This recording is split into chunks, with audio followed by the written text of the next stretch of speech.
Hello, Statesmen Nation, and welcome. It's almost the end of the start of sporting season, and they've waited a long time, but finally softball is ready to get rolling. Coach, you are here with us today. Mike Christner, good to see you, and how are you doing? Thanks, and I'm doing fine, thanks. Excellent. Talk us a little bit. You have one of the longer off seasons just because you're one of the last ones to get started. How was the off season for you and transfers, recruiting, and all of that? Off season's been good. Recruiting's real good for next year. We're ahead of schedule on it. Got some of the key players I wanted. Off season, the kids have worked hard, and we're kind of tired of looking at each other here inside, so we're ready to get out and get going. That's right. Recap a little bit about last year. I wasn't here, so it'd be good for me to know before we get the season started. What was last year like for you, non-conference, conference, all of that? Last year we finished 8th in the conference. We improved over the year before. We took a step forward. Had some decent players, good players, and I think we've got to take another step this year. All right. Then, before we get into the schedule and previewing some of the other stuff, how about your players for this year? What are they like, and how do you think the team's gelling overall so far? This year we'll start with pitchers. I got 3 new pitchers. Peyton Parker comes in from DMAC Community College, and we've got a freshman out of BGM, Kelsey Lent. We got a 6'2" player out of Chicago, left-hand pitcher, Dakota Colasar. Pitching is real solid this year. They've done a good job. They've worked hard. The team overall, we left 300 runners on last year, so we've added a lot of pop to the lineup, a lot of good new players at the top. So, and my infield's returning. They're all seniors from last year. So. All right, then walk through a little position outside of the pitchers. Then just highlight a couple players per position. Okay. Kind of how you're feeling about them. Catchers, you got Lexi Reese back, who caught half the time last year. She shared her time. Then you got Maddie Garchinsky with her. First base, you got Lexi Riccardi, who started there last year and backed up by Haley Freestone. A very solid backup.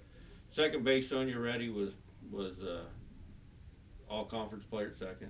Gold Glove player at second. You got Rachel Hasley behind her. And shortstop's Abby Young, who was the second team all conference last year. And we've got a new transfer behind her, Jessica Rogers from Colorado. And then Kai Harper was a newcomer of the year in the conference last year, so she's back at third. And then we've got a new freshman, very, very good player who will be our DH, actually, our DP, in Valeria Caraga. And then the outfield, we've got a new player left from St. Catharines, which is an NAIA California transfer. I know St. Catherine's well. Yep. So Destiny Reyes is in left, and Avery Reyes out of College Southern Nevada, another transfer, is in center. And then the starter from last year, which is Lindsay Lambert, will be back there. Perfect. Then going forward, you start this Friday, so the season's right in front of us now. So what's kind of the schedule? We were just talking, Wade, this weekend's changed a little bit. So what's non-conference look like? Very solid.